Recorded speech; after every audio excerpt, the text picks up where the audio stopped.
بسم الله الرحمن الرحيم.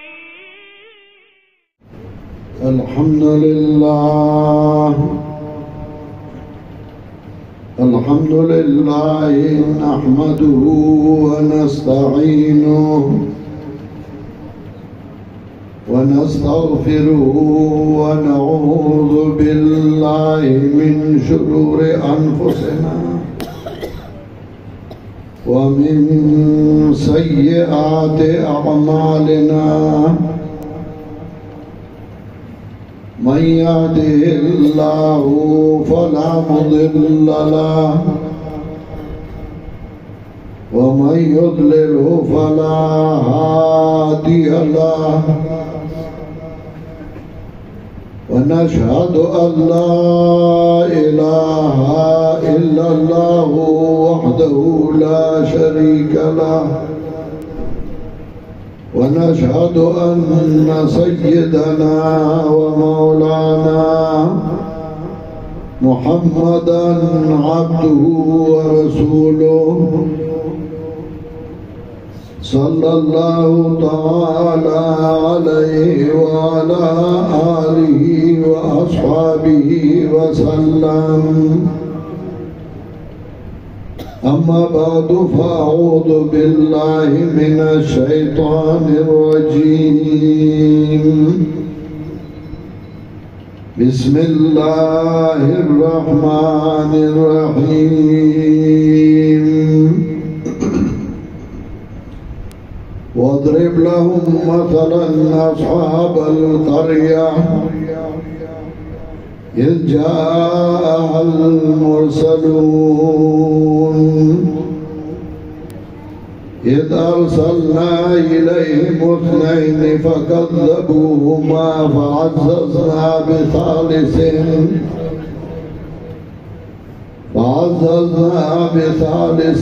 فقالوا إنا إليكم مرسلون. قالوا ما أنتم إلا بشر مثلنا وما أنزل الرحمن من شيء إن أنتم إلا تكذبون.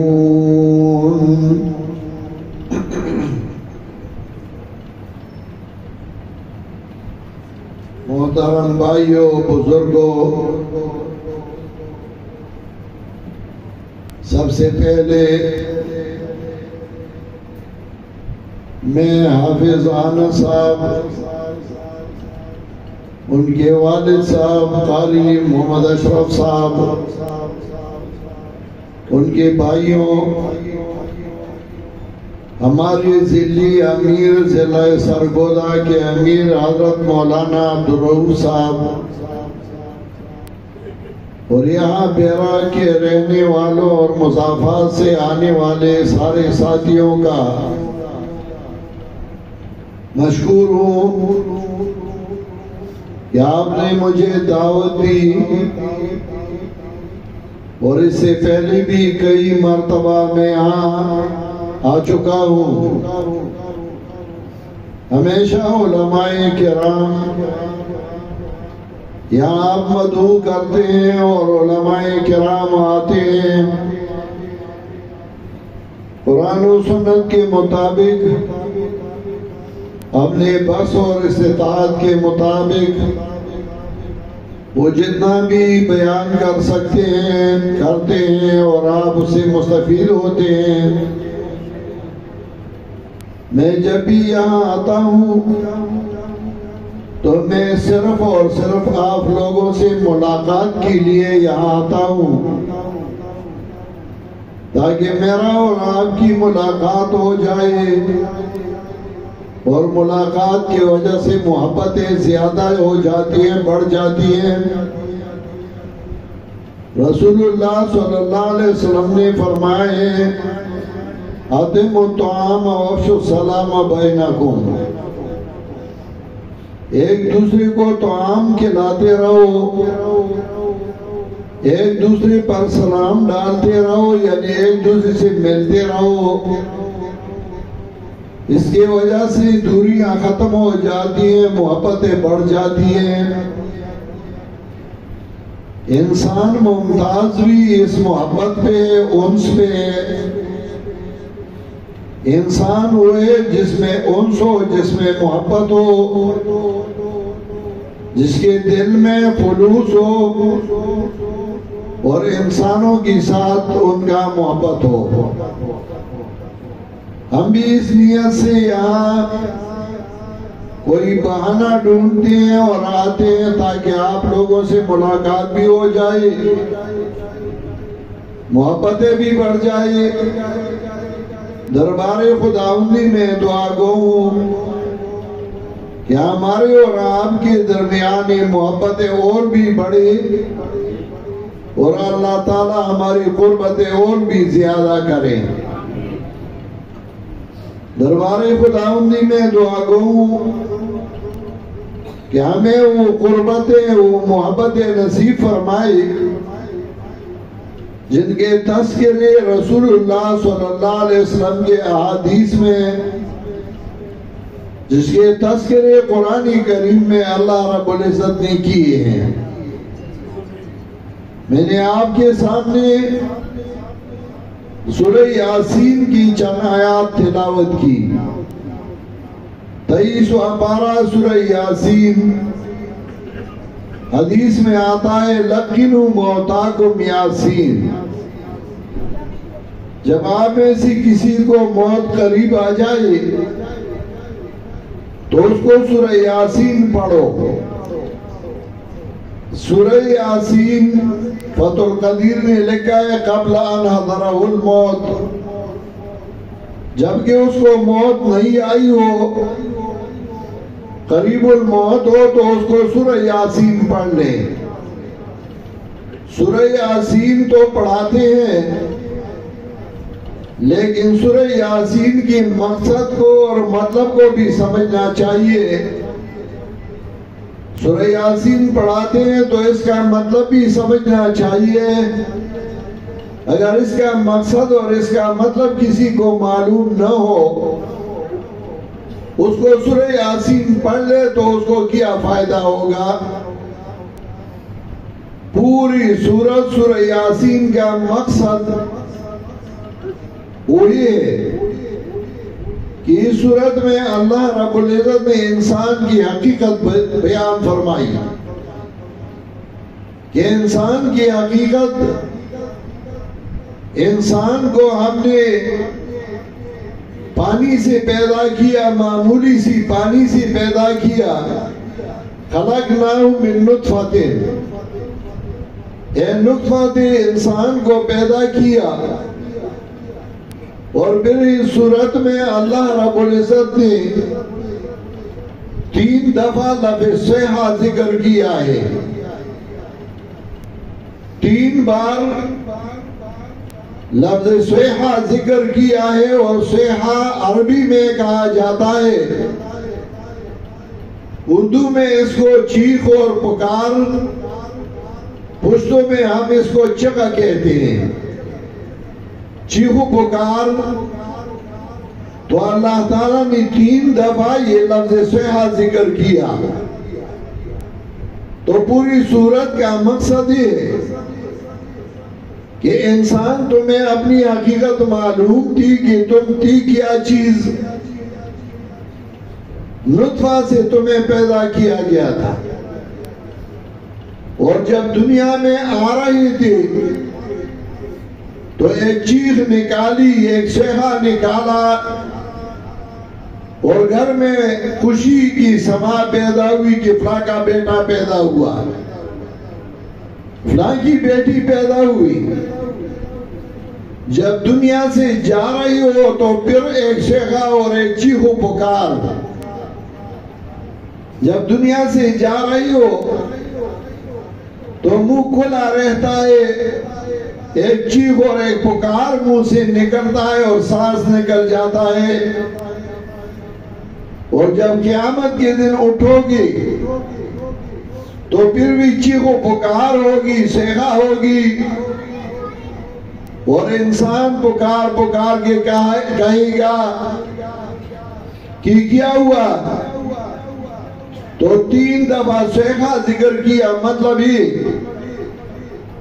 کہ انسان ایک نطفے سے تمہیں پیدا کیا گیا، دنیا میں آئی تو چیخو پکار، اور جب دنیا سے جا رہے ہو تو چیخو پکار نکال کے منہ کھلا رہتا ہے اور دوسرا تمہاری منہ کو بند کر دیتا ہے، اور قیامت کے دن اٹھتے ہو تو پھر چیخو پکار، تو کیوں دنیا میں مستی کر رہے ہو؟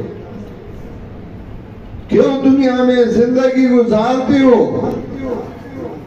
اور تمہاری زندگی گزارنے کے لیے تمہارے پاس کوئی لائے عمل نہ تھا، تو اس لائے عمل کے لیے اللہ تعالیٰ نے سورت میں ایک واقعہ ذکر کیا، اور وہ واقعہ یہ کچھ کتابوں نے لکھا ہے کہ یہ واقعہ حضرت عیسیٰ علیہ السلام کے بعد پہ ہوا، لیکن اصل بات یہ نہیں۔ کچھ کتابوں نے لکھا ہے لیکن انہوں نے غلطی کی ہے، یہ رسول عیسیٰ علیہ السلام نہ تھے بلکہ موسیٰ علیہ السلام سے بھی پہلے گزر چکے ہیں، کیونکہ تورات کے نزول کے بعد عام عذاب نازل نہیں ہوئی، اور ان لوگوں پہ عام عذاب آئے، ان کانت اللہ سے صیحۃ واحدہ فاذا ھم خامدون۔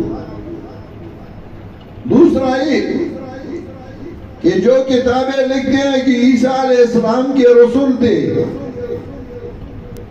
تو انہوں نے لکھا ہے کہ اس دور میں یہ واقعہ انطاکیہ میں پیش آیا، اور جہاں پہ عام عذاب نازل ہوا ہے وہ جگہ اور وہ علاقہ پھر آباد نہیں ہوا اور قیامت تک آباد نہیں ہوگا، اور انطاکیہ اس وقت آباد تھا جب رسول اللہ صلی اللہ علیہ وسلم نے بادشاہ کو خط لکھا تھا، تو بادشاہ انطاکیہ میں تھا۔ اس سے پتہ لگتا ہے کہ واقعہ حضرت موسیٰ علیہ السلام سے بھی پہلے گزر چکا ہے۔ 2 بندے، چند بندے آئے، ایک زمیندار بندہ تھا، ایک امی بندہ تھا، ان کو انہوں نے مسئلہ توحید بیان کیا، اس بندے نے وہ مسئلہ مان لیا، اس کے ذہن میں بیٹھا، انہوں نے وہ مسئلہ مان لیا۔ جب دیر سے وہ گھر آیا، آواز سنی، شور سنی، پوچھنے لگا کیا ماجرا ہے، کیا واقعہ ہے؟ کسی نے بتایا کہ کچھ لوگ آئے ہیں، نئے نئے مسائل بیان کر رہے ہیں، جیسا کہ آج کل کہتے ہیں یہ لوگ یہ شادی وہابی لوگ ہیں، نئے نئے مسائل بیان کرتے ہیں۔ انہوں نے کہا یہ نئے نئے مسائل بیان کرنے والے آئے ہیں، وہ امی، وہ زمیندار، اس کے ذہن میں آیا کہ شاید یہ تو میرے وہ اساتذہ ہیں جنہوں نے مسئلہ سمجھایا، توحید سمجھایا، تو شاید یہ تو وہی لوگ آئے ہیں۔ وہ حاضر ہوئے ہیں، دوڑ دوڑ کے اپنے گھر سے میدان کے طرف آنے لگا۔ 2 قسم کے دوست ہوتے ہیں، ایک وہ دوست جو بے غیرت ہوتا ہے، اس میں غیرت نہیں ہوتا، جب اس کی دوست کی لڑائی بن جاتی ہے، اس کے دوست کا جھگڑا بن جاتا ہے، اس کے دوست بھی مصیبت اور تکلیف آتا ہے، تو وہ اپنے لیے بہانہ بنا کے خفا ہو جاتا ہے اور دوست کے ساتھ کھڑا نہیں ہوتا۔ دوسرے قسم کے وہ دوست ہوتے ہیں جس میں غیرت ہوتی ہے، جب اس کے دوست میں کوئی تکلیف آئی، مصیبت آئی، تو ویسے پتہ نہیں لگتا، لیکن جب اس کے دوست پہ تکلیف آئی تو وہ میدان میں آ کے اپنے دوست کے ساتھ کھڑا ہو جاتا ہے کہ میں اس کے ساتھ ہوں، اگر اس کے ساتھ کوئی لڑنا چاہتا ہے تو میں بھی لڑائی کے لیے تیار ہوں۔ دوست وہ ہوتا ہے۔ عربی کا ایک شعر ہے کہ جزا اللہ الشدائد کل خیر عرفت بها عدوی من صدیقی، اللہ مصیبتوں کو بہت خیر دے، میں نے اپنے دوست اور دشمن کو پہچانا۔ دوست اور دشمن کا پتہ امتحان میں لگتا ہے۔ جب اس نے یہ سنا کہ کچھ لوگ آئے ہیں اور مسائل بیان کر رہے ہیں تو دوڑ کے میدان میں آیا، اپنے اساتذہ کے پاس، اپنے بزرگوں کے پاس، اور ان کے ساتھ کھڑا ہوا اور قرآن کریم نے اس کی شہادت دی۔ اللہ نے فرمایا وَجَاءَ مِنْ أَقْصَى الْمَدِينَةِ رَجُلٌ يَسْعَىٰ قَالَ يَا قَوْمِ اتَّبِعُوا الْمُرْسَلِينَ وَجَاءَ مِنْ أَقْصَى الْمَدِينَةِ رَجُلٌ يَسْعَىٰ، گاؤں کے کنارے سے ایک سائیڈ سے وہ رجل، اللہ نے رجل کہا ہے، اس کا نام نہیں لیا۔ رجولیت میں کامل تھا، بہادر تھا، اپنے دوستوں اور اپنے اساتذہ کے ساتھ کھڑا ہونے والا تھا، اسی وجہ سے اللہ نے اس کا نام نہیں لیا، رجل کہا۔ رجولیت میں کامل تھا۔ کچھ لوگ ایسے ہوتے ہیں جو نہ رجل ہوتا ہے، نہ مرد ہوتا ہے، نہ عورت ہوتی ہے۔ ہم ایک دفعہ ایک بندے نے کھانا کھلایا تھا، لوگوں کو دعوت دی تھی کھانے کا، اس نے 2 دروازے بنائے تھے، ایک دروازے پہ لکھا تھا باب الرجال، یعنی مرد اسی دروازے سے اندر آئیں گے، اور دوسرے ویڈنگ ہال میں دوسرے دروازے پہ لکھا تھا باب النساء، اس دروازے سے خواتین آئیں گی۔ ایک بندہ آیا، کبھی ایک دروازے پہ جاتا ہے اندر نہیں جاتا، پھر دوسرے دروازے پہ جاتا ہے، پھر اندر نہیں جاتا، پھر واپس اسی دروازے پہ آتا ہے۔ چوکیدار کھڑے تھے، دیکھ رہے تھے کیا کر رہا ہے۔ کافی دیر گزر گئی، ایک چوکیدار آیا، اس نے ہاتھ سے پکڑا کہ بھائی تم کیا کر رہے ہو، کبھی ایک دروازے پہ جاتے ہو، کبھی دوسرے پہ جاتے ہو، اندر نہیں جاتے۔ اس نے کہا یار میں ایک دروازے پہ جاتا ہوں، اس پہ لکھا ہے باب الرجال، یہ مردوں کا دروازہ ہے، اس میں مرد جائیں گے۔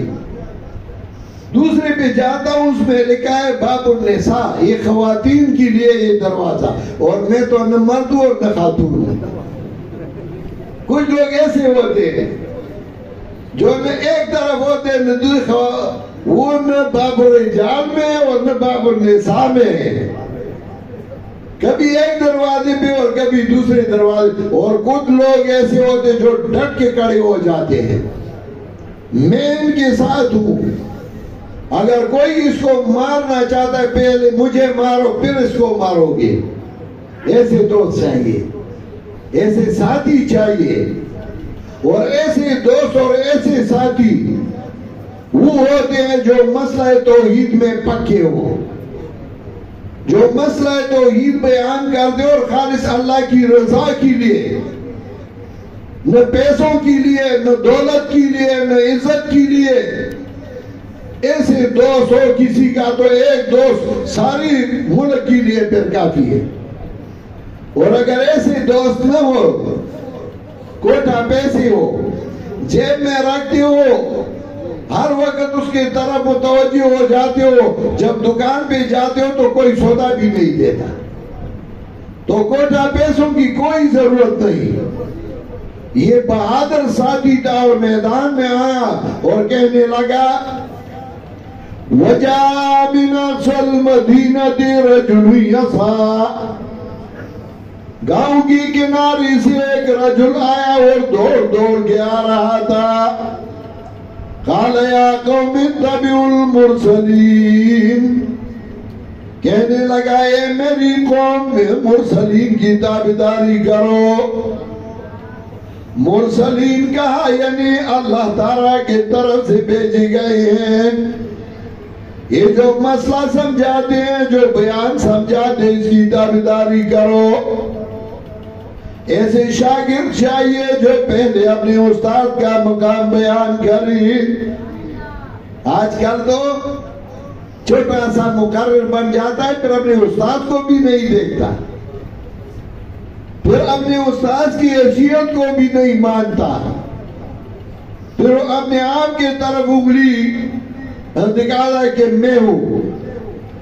ایسے شاگرد اور ایسے تابعدار کہ سب سے پہلے اپنے استادوں کا تذکرہ کرتا ہے، اپنے رہبر اور اپنے استاد کا تذکرہ کرتے ہوئے انہوں نے دو وجوہ بیان کیے۔ یہ دو وجوہ، دو صفات، جس کسی میں وہ حق پرست ہے، اور جس کسی میں یہ دو صفات ہو کبھی بھی حق پرست نہیں ہو سکتا۔ وہ دو صفات اسے ذکر کی، اتبعوا من لا يسألكم اجرا وهم مهتدون، ان کی تابعداری کرو جو تم سے اجر نہیں مانگتا۔ پہلی بات یہ کہ وہ اجر نہیں مانگتا، عوض نہیں مانگتا، نہ پیسے مانگنے کے لیے آئے ہیں نہ چندہ مانگنے کے لیے آئے ہیں۔ اور دوسرا ہی وَهُمْ مُهْتَدُونَ، یہ سیدھی راہ پہ چلنے والے ہیں۔ جس کسی میں یہ دو صفات ہو، ایک ہی کہ وہ اللہ کی دین کو بیان کرے بغیر عوض کے، اس کے دل میں کوئی لالچ نہ ہو، اور دوسرا ہی کہ وہ سیدھی راہ پہ چلنے والا ہو۔ آج کل تو لوگ اس کی پیچھے چل رہے ہیں جس کو خود سیدھا راستہ معلوم نہیں، کبھی ایک کی پیچھے چلتا ہے کبھی دوسری کی پیچھے۔ لا يهتدون ولا يهدون تابعهم، اضل المقود وضل القائد الهادي۔ نہ ان کو خود راستہ معلوم تھا اور نہ اپنے تابعداروں کو راستہ دکھا سکتا تھا۔ اضل المقود وضل القائد الهادي، خود بھی وہ گمراہ تھے اور دوسروں کے لیے بھی گمراہ کرنے والے بن گئے۔ یہ دو شرطیں ہیں، پہلا ہی کہ وہ اللہ کی دین کو بیان کرے بغیر کسی لالچ کے، اور دوسرا ہی کہ وہ سیدھی راہ پہ چلنے والا ہو۔ ان کا ایک شاگرد ہو پھر وہ ایسا شاگرد بن جاتا ہے جیسا کہ صاحب یاسین تھا۔ صاحب یاسین اب خود میدان میں کھڑے ہو گئے اور کہنے لگے وَمَا لِيَ لَا أَعْبُدُ الَّذِي فَطَرَنِي وَإِلَيْهِ تُرْجَعُونَ أَأَتَّخِذُ مِن دُونِهِ آلِهَةً، کیا ہوا مجھے کہ میں بغیر اللہ کی کسی اور کی عبادت کروں؟ کیا میں اللہ کے بغیر کسی اور کو الہ مان لوں؟ الہ اس کو کہا جاتا ہے جو حاجات پورا کرنے والا ہو۔ ڈاکٹر دوائی دے سکتا ہے، حکیم دوائی دے سکتا ہے، لیکن مریض کو صحت نہیں دے سکتا، دوائی میں اثر نہیں ڈال سکتا۔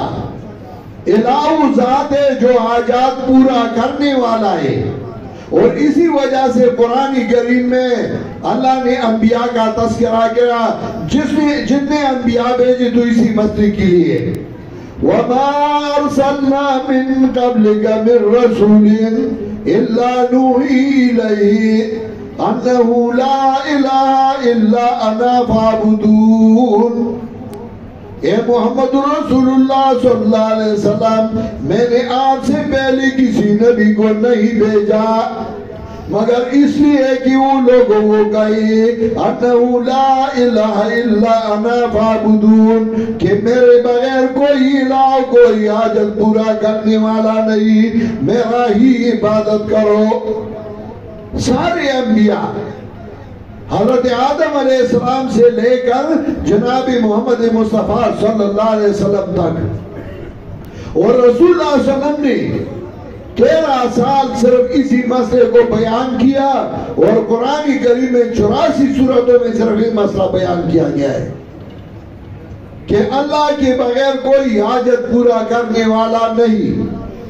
بخاری نے تاریخ صغیر میں، تاریخ کبیر میں ایک واقعہ ذکر کیا ہے منیر کہتا ہے میں آیا مکہ مکرمہ، چوک میں نے ایک خوبصورت نوجوان کو دیکھا کہ وہ چوک میں کھڑا ہے، اور جب قافلے گزرتے ہیں تو آواز لگاتا ہے ایھا الناس قولوا لا الہ الا اللہ تفلحوا، ایھا الناس اے لوگو قولوا لا الہ الا اللہ تفلحوا، کہہ دو کہ اللہ کے بغیر کوئی حاجت پورا کرنے والا نہیں، حاجات پورا کرنے والا صرف اللہ ہی ہے، کامیاب ہو جاؤ گی۔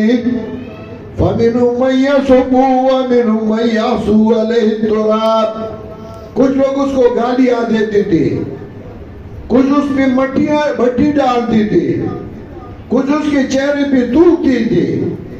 منیر کہتا ہے میں کھڑا رہا اور اسی طرح قافلے گزرتے رہے، جب ایک قافلہ گزرتا تھا تو اپنے چہرے کو صاف کر کے پھر کہتا تھا ایھا الناس قولوا لا الہ الا اللہ تفلحوا، اے لوگوں کہہ دو اللہ کے بغیر کوئی حاجت پورا کرنے والا نہیں، کامیاب ہو جاؤ گی۔ پھر لوگ اسی طرح کچھ تھوکتے تھے، کچھ مٹی ڈالتے تھے۔ منیر فرماتے ہیں حدت صفن نہار، یہاں تک کہ بالکل 12 بجنے لگے، گرمی اور عرب کی گرمی، ملک عرب کی گرمی، آمد و رفت بند ہوا۔ ایک بچی آئی، اس کے ہاتھ میں لوٹا تھا اور وہ پانی ڈالتا تھا اور ان خوبصورت نوجوان اپنے چہرے کو صاف کر رہا تھا۔ وہ بچی نے جب اپنے والد کو دیکھا رونے لگی، تو والد نے اس کے سر پہ ہاتھ رکھا اور کہنے لگا بیٹی رو مت، اللہ نے مجھے اسی لیے بھیجا ہے۔ منیر فرماتے ہیں میں نے پوچھا یہ کون ہے؟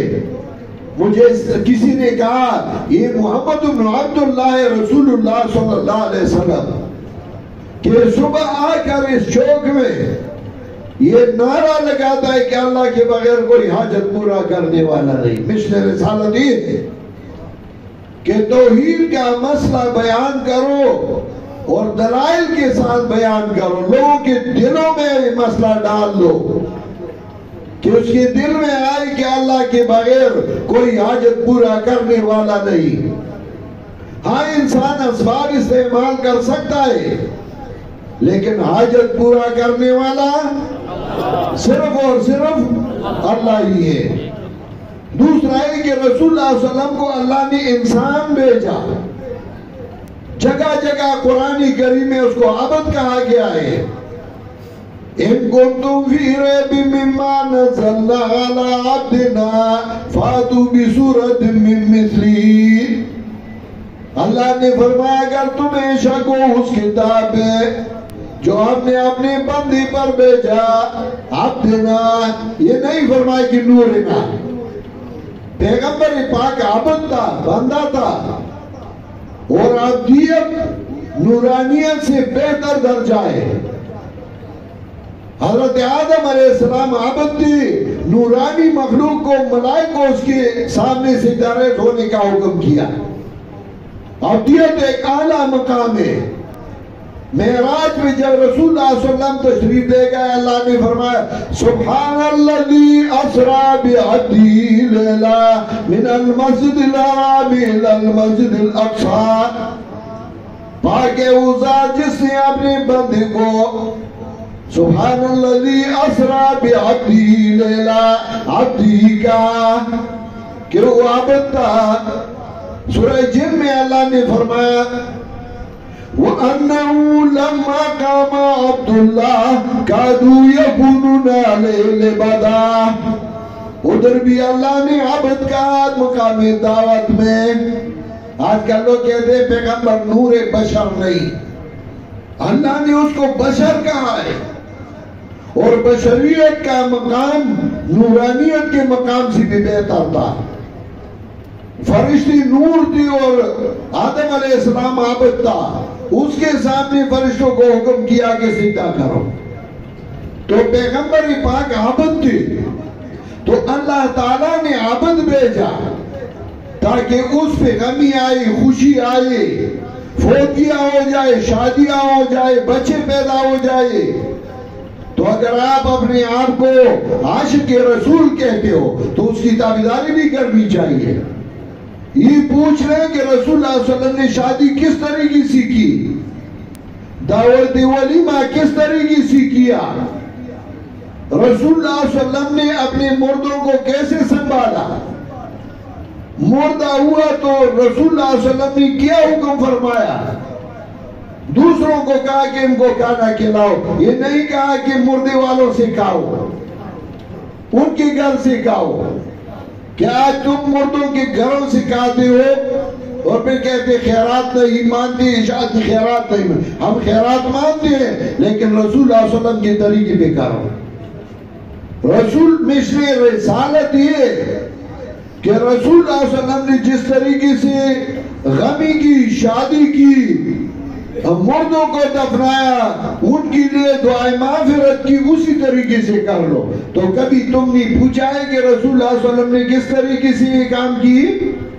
نہیں، نہ مولوی کو پتا ہے اور نہ امی کو پتا ہے۔